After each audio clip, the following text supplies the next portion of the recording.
Welcome to the Hospital Medicine Unplugged podcast. Today we're tackling thrombotic, thrombocytopenic purpura, TTP. For anyone looking after acutely ill patients, this is, well, it's the definition of a hematologic emergency. It demands immediate action, absolutely zero tolerance for any delay in diagnosis.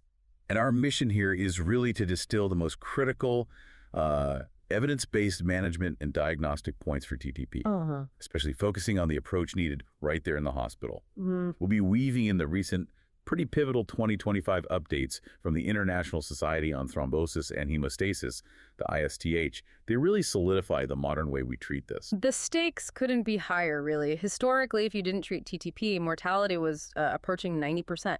It's an incredible success story of modern medicine that now, with prompt evidence-based treatment, survival rates are actually over 90%. Wow. Yeah. But that contrast, that razor's edge between almost certain death and almost certain survival, that's precisely why we have to master the current standards for recognizing it fast and getting treatment started immediately. That window, like you said, it's incredibly narrow. Delaying definitive therapy, maybe even just by hours, it can be catastrophic. You get irreversible organ damage. Sure. So, okay, let's anchor this in the core pathophysiology. What actually is TTP, fundamentally? At its heart, TTP is really the classic example of a thrombotic microangiopathy, a TMA. And it's defined by two things you absolutely must see: severe thrombocytopenia, so very low platelets, and microangiopathic hemolytic anemia, MAHA. Okay. We generally split it into two main types. Right, so there's congenital TTP, cTTP, that's much rarer, caused by inherited gene mutations. Yeah. But most cases we see, the ones landing in the hospital, over 95% of adult cases, that's immune-mediated TTP, or iTTP, that's the acquired form, driven by autoantibodies. Exactly. And whether it's acquired or inherited, the central mechanism, the thing that ties it all together, is a profound severe deficiency of the metalloprotease ADAMTS13 activity. Right. When we measure it in the lab, that activity is typically way down, below 10% of normal, to really confirm TTP. Let's unpack what ADAMTS13 actually does, because its function is just so key to understanding the whole disease process. It's the main regulator of von Willebrand factor, VWF. Precisely. VWF is this huge protein. It gets released from endothelial cells as these ultra-large multimers. Now, normally, VWF is crucial for primary hemostasis. It helps platelets stick where there's vessel injury. But these ultra-large forms, they're really prone to just binding spontaneously. Right. ADAMTS13 acts like molecular scissors, basically. It cleaves these ultra-large VWF multimers into smaller pieces that aren't quite so sticky. So when ADAMTS13 activity is severely lacking, maybe from a genetic defect in cTTP or because antibodies are blocking it in iTTP, that cutting mechanism just fails. It completely fails. And these ultra-large VWF multimers pile up, they become hyperadhesive, and they start promoting spontaneous, totally inappropriate platelet clumping, even when there's no actual injury to the blood vessel. And that leads directly to the source of all the clinical problems: the widespread formation of platelet-rich microthrombi inside the small arterioles and capillaries. And critically, these clots are almost entirely platelets and VWF. There's not much fibrin, which is a huge difference compared to something like DIC. Okay, so the clinical picture we see is really just the downstream effect, the severe sequelae of all this microclotting and blockage in tiny vessels. What are the sort of three main destructive consequences we need to look for? Okay, first you get mechanical destruction of red blood cells. As these cells try to squeeze through these partially blocked, damaged microvessels, they literally get sheared apart. That causes the MAHA, the microangiopathic hemolytic anemia. And we spot that on the smear. Yes, exactly. You identify those fragmented red cells, the schistocytes, on the peripheral blood smear. And usually, to meet the criteria for MAHA here, we're looking for schistocytes making up typically 1% or more of the red cells. Got it. Second consequence. Second is the consumption of platelets. Platelets are just getting constantly used up, forming these growing microthrombi. This leads very quickly to severe thrombocytopenia. The counts are often shockingly low, frequently well below 30 times 10 to the 9th per liter. And third, and this is often what brings the patient in and dictates how well they'll do, is ischemic organ damage. These microthrombi seem to have a preference for organs with lots of blood flow, primarily the brain, the central nervous system. Right. Causing a whole range of neurologic symptoms: confusion, headaches, maybe focal problems, or even severe seizures. We also see the heart get involved quite often. That shows up as cardiac ischemia with elevated troponin levels, which is actually a really important prognostic sign. Now, here's a critical point for differential diagnosis, something that sometimes gets overlooked. The kidneys. While they are affected, severe kidney failure is actually pretty rare in TTP itself. You might see mild or moderate renal dysfunction, maybe a bump in creatinine or some protein in the urine, but really severe acute kidney injury. That points much more strongly towards hemolytic uremic syndrome, or HUS. Absolutely. That difference in how badly the kidneys are hit is a massive clinical clue when you're first trying to sort out a TMA. And focusing specifically on what causes iTTP, the acquired form, while it can just pop up out of nowhere, be idiopathic, a huge part of the hospital workup is diligently hunting for potential secondary triggers. And that list of triggers is important and, well, quite long. We have to systematically think about underlying autoimmune diseases like lupus, SLE, or, and this is critical, catastrophic antiphospholipid syndrome, CAPS, which can look exactly like TTP clinically. Right. Infections are also key triggers HIV, and increasingly we're seeing COVID-19 recognized as something that can precipitate a TMA. Other triggers. Pregnancy, of course, which means you absolutely have to rule out HELLP syndrome, certain disseminated cancers, bone marrow or stem cell transplants, and then there's a list of specific drugs. The classic ones are teclopidine, that old P2Y12 inhibitor, and less commonly things like quinine, gemcitabine, maybe even high-dose interferon. And importantly, you can't wait to rule all these out before starting treatment for suspected PTP, but you have to investigate them in parallel. Absolutely. You treat first, investigate alongside. Okay, let's shift gears to rapid diagnosis. We've got the mechanism down. How does current thinking guide us, especially moving away from that old classic presentation? Historically, yeah, we learned the classic pentad, MAHA, thrombocytopenia, neurologic symptoms, renal dysfunction, and fever. The problem, as we now know, is relying on them. That's just clinically irresponsible today. Right. Fewer than 10% of patients actually show up with all five. If you wait for the full pentad, you've almost certainly missed your chance to intervene effectively. So the current approach requires immediate suspicion based on what we call the essential duo. If you have a patient in the hospital presenting with MAHA, you see the schistocytes, the hemolysis labs are positive in severe thrombocytopenia, usually below that 30 mark. After you've quickly excluded common mimics like sepsis or DIC from trauma, then you must assume it's TTP until proven otherwise. And that assumption immediately triggers a very specific, high-stakes set of lab orders. First, the CBC to confirm the platelet count. Second, absolutely mandatory, the peripheral blood smear to look for schistocytes. Third, the whole panel of hemolysis markers, high LDH, high indirect bilirubin, low haptoglobin, and a high reticulocyte count showing the marrow trying to keep up. Okay, and what about the critical differentiating labs in that first wave? Two are absolutely essential to rule out the common mimics right away. The Coombs test, it has to be negative in TTP to rule out autoimmune hemolytic anemia. And second, the coagulation studies PT and APTT. Right, because as we said, TTP is mostly platelets and VWF. Exactly. So the PT and APT should be normal or maybe just a little bit prolonged. If you see really prolonged PTAP-PT, that immediately pushes you away from TTP and towards DIC or maybe severe liver failure. We also need those organ function markers to gauge severity. Serum creatinine for the kidneys, troponin for the heart, and the urinalysis. And while all this is cooking, we have to send the confirmatory tests, the ADAM-TS13 activity level, and the inhibitor assay. And here is the absolute cardinal rule we have to hammer this home. You send the ADAM-TS13 test, but you do not delay treatment waiting for that result. Cannot emphasize that enough. TPE, plasma exchange, has to begin empirically based on your clinical suspicion. Those ADAM-TS13 results confirming severe deficiency below 10% activity, they might take days to come back. The patient cannot wait days. And to help guide that immediate decision to start empirical therapy to kind of quantify that suspicion, we now use clinical prediction scores. Using these scores is actually recommended now to estimate the likelihood, the pretest probability of severe ADAM-TS13 deficiency before committing someone to plasma exchange. There are two main scores that are widely used.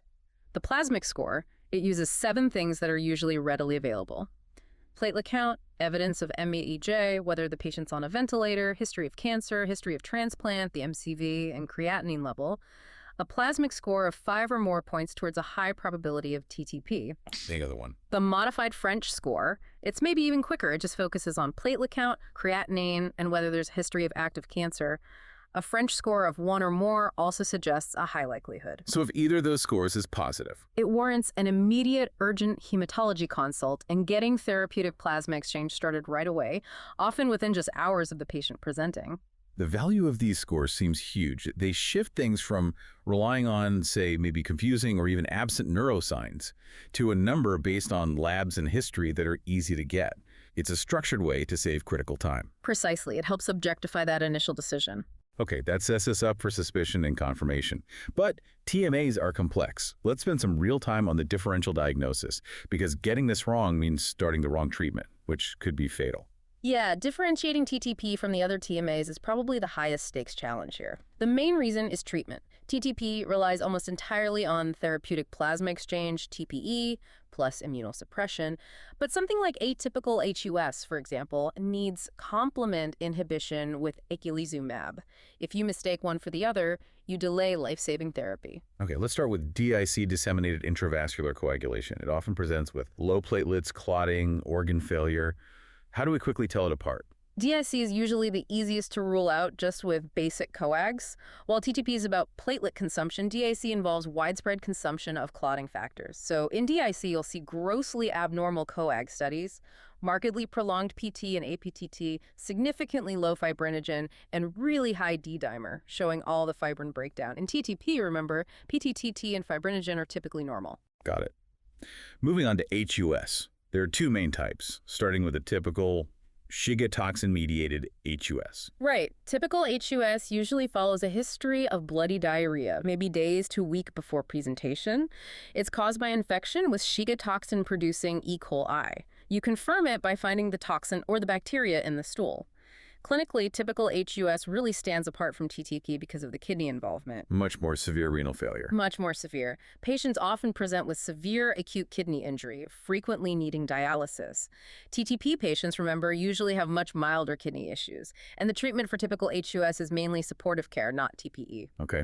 Then there's atypical HUS, or AHUS. This one seems arguably the toughest to distinguish from TTP initially, as both can have MAHA and low platelets without dramatic kidney failure right at the start. Yeah. AHUS is driven by problems in the alternative complement pathway, often genetic mutations or maybe autoantibodies against complement proteins. Differentiating it often comes down to watching the degree of kidney involvement over time. AHUS patients almost always progress to severe renal failure, while TTP patients rarely do. And the ADAM-TS13 level. Crucially, ADAM-TS13 activity is normal in AHUS, usually well above 20%. So if you have a patient with a high plasmic score, looks like PTP, but the ADAM-TS13 comes back normal or near normal, you have to strongly consider AHUS and think about starting complement inhibition like eculizumab while you wait for genetic testing. That's a critical branch point. The treatment difference really drives the diagnostic urgency. What about the mimics related to pregnancy or autoimmune conditions? H-ELP syndrome hemolysis, elevated liver enzymes, low platelets that has to be rigorously excluded in any pregnant or postpartum patient. The clinical context is everything here. Unlike TTP, the definitive life-saving treatment for HLP is immediate delivery of the baby and placenta. Not TPE. Right. TPE is generally not indicated for HELP unless you have a very strong suspicion that TTP is also present, which is quite rare. And finally, another really high-stakes differential that needs a combined treatment approach. Catastrophic antiphospholipid syndrome, or CAS.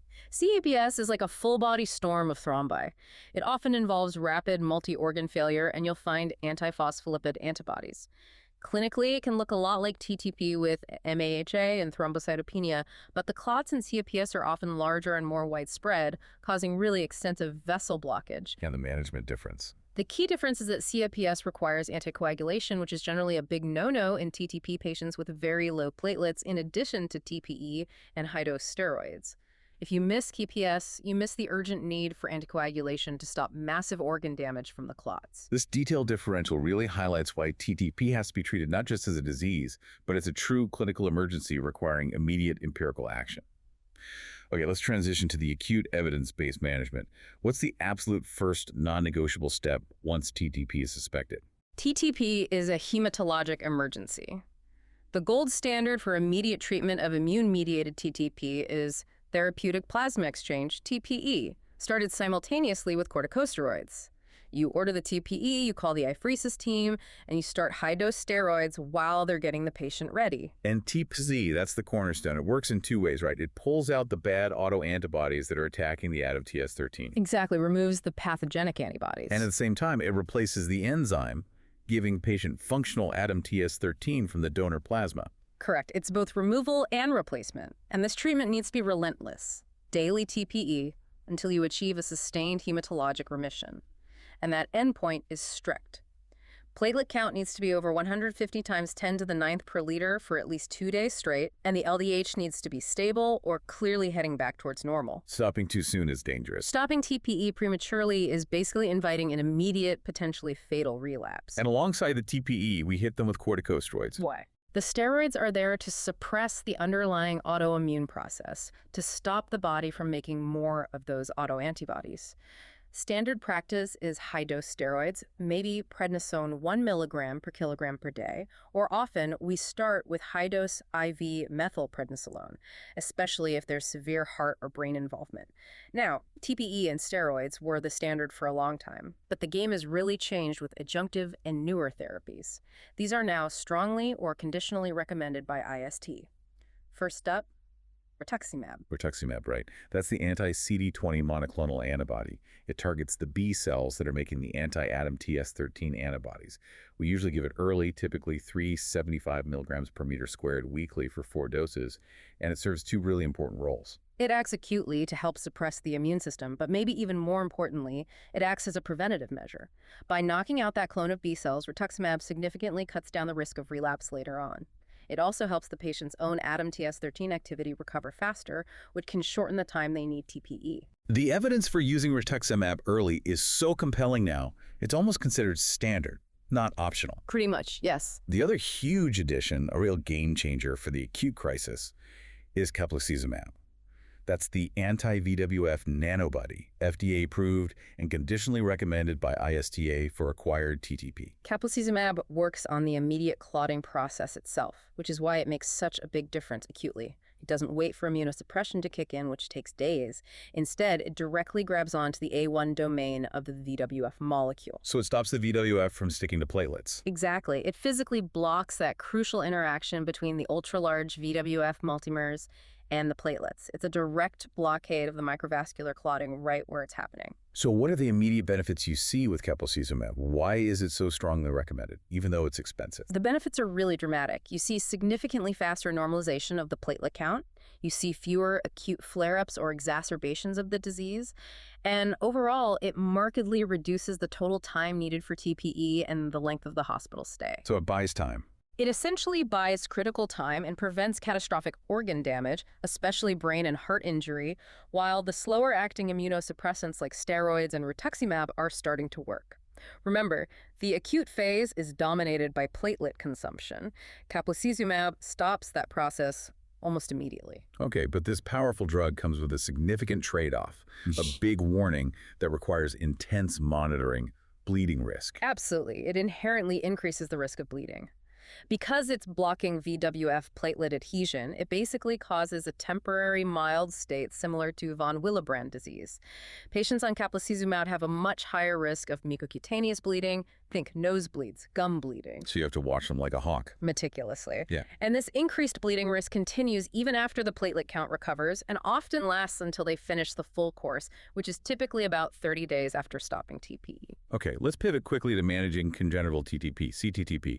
The strategy there is totally different, right? It's a genetic lack of the enzyme, not an autoimmune attack. Correct. For cTTP, it's all about replacement therapy. You have to supply the missing ADAM-TS13. Historically, this meant regular scheduled plasma infusions. But the ISTH 2025 update marks a major change here. They now strongly recommend using recombinant ADAM-TS13 when it's available over plasma infusions. They cite moderate certainty evidence showing it's safer and more effective. So if you can get the recombinant enzyme, that's now the preferred way. Yeah. Minimizes risks from donor plasma. Exactly. But if recombinant isn't accessible, then regular prophylactic plasma infusions are still the standard of care for long-term management to prevent episodes in cTTP. Okay, finally, we have to touch on refractory TTP. This is a terrifying situation. It's defined as basically failing to improve, failing to get the platelet count up, even after several days of standard therapy, TPE, steroids, maybe even rituximab and caplacizumab already on board. Refractory TTP demands immediate aggressive escalation. What does that involve? It means cranking up the TPE frequency, maybe even going to twice-daily exchanges, and intensifying the immunosuppression. we start reaching for drugs usually reserved for really severe resistant autoimmune diseases. Like what? We might add or switch to more potent agents like cyclophosphamide, which has its own toxicities you have to monitor carefully, or maybe vincristine. In very specialized centers, you might see investigational agents like the proteasome inhibitor bortezomib or even N-acetylcysteine being tried. Splenectomy, removing the spleen, used to be done more, but now it's really a last resort because of the surgical risk and because we have better drug options. Shifting to supportive care essentials, let's revisit that absolute contraindication: platelet transfusions. Every hospitalist needs to be crystal clear on this, because the instinct when someone's bleeding heavily is often to give platelets. The absolute unbreakable rule is strictly avoid platelet transfusions unless there is massive, life-threatening active bleeding, like a huge brain bleed. The reason is simple. Giving platelets is like throwing gasoline on the fire. Adds fuel to the clotting process. Exactly. Those transfused platelets get immediately sucked into the growing microthrombi, potentially making the microvascular blockage worse, accelerating organ damage, and could even be immediately fatal. Just don't do it unless you absolutely have to for catastrophic bleeding. Okay. What about VTE prophylaxis? These patients are clotting in their microvasculature, but they're profoundly thrombocytopenic systemically. How do you balance that? It's a delicate balance indeed. We know they're at risk for venous thromboembolism, VTE, especially when they're stuck in bed. But given the initial high risk of severe bleeding, especially in the brain because the platelets are so low, VTE prophylaxis, usually with low molecular weight heparin, should only be started once the platelet count comes up above 50 times 10 to the 9th per liter. Below 50, the bleed risk wins out. Below 50, the bleeding risk generally outweighs the VTE risk. You wait until it's safer. And beyond the specific TTP treatments, the ICU or step-down unit needs to be constantly watching for and managing organ damage. Absolutely. The patient needs to be in a high acuity setting. Cardiac involvement shown by rising troponin or EKG changes is a major predictor of poor outcome and needs aggressive supportive care. Neurologic status can change rapidly. Frequent neurochecks are essential to catch new deficits or seizures before they cause permanent harm, permanent sequelae. This intense structured acute care gets the patient through the immediate crisis. But TTP has a notorious reputation for relapsing. So the next vital phase is ensuring long-term success through careful monitoring and preventing relapse. During the acute phase, daily monitoring is non-negotiable.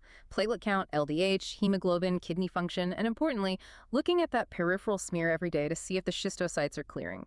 We track all this to know when it's safe to stop TPE. Okay, once the patient hits remission defined strictly as platelet count over 150 for 30 days without needing TPE or Caplacizumab, the focus shifts entirely to surveillance. And surveillance is absolutely key.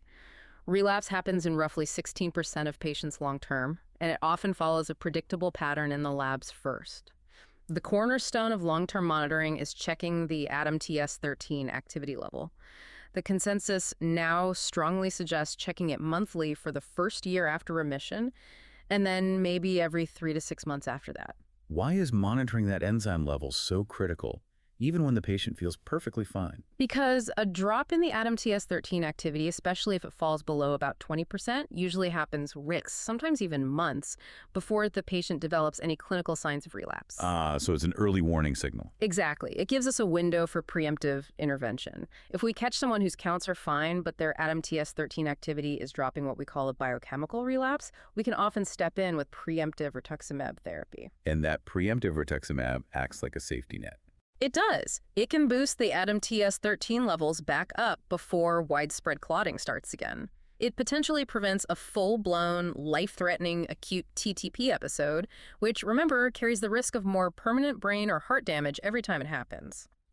So while modern treatments have dramatically improved acute survival, we really need to counsel patients and their long-term doctors about the risks that linger. TTP isn't just a one-off event. It seems to leave behind some degree of endothelial damage. And that legacy, that damage, translates into a persistently higher risk of long-term problems compared to the general population.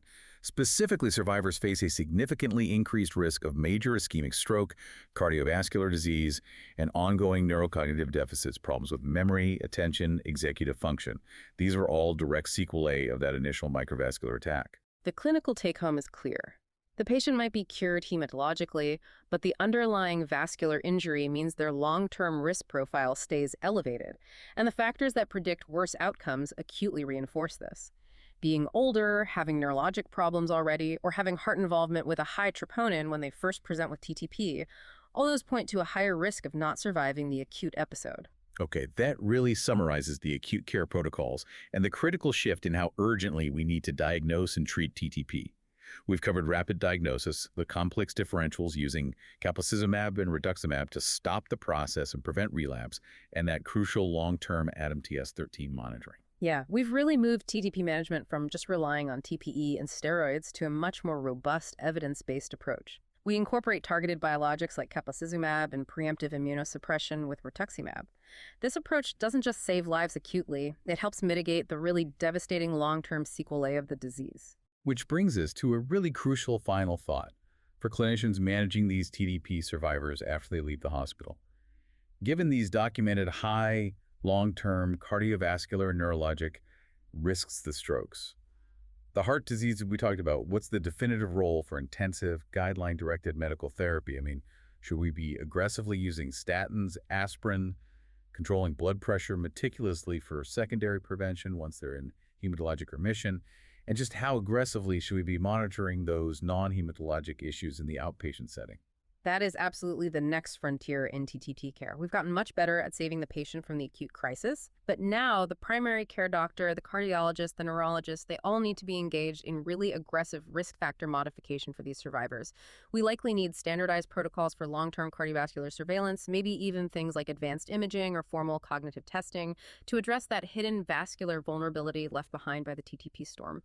The multidisciplinary management of the TTP survivor really needs to extend far beyond just the hematology clinic long-term.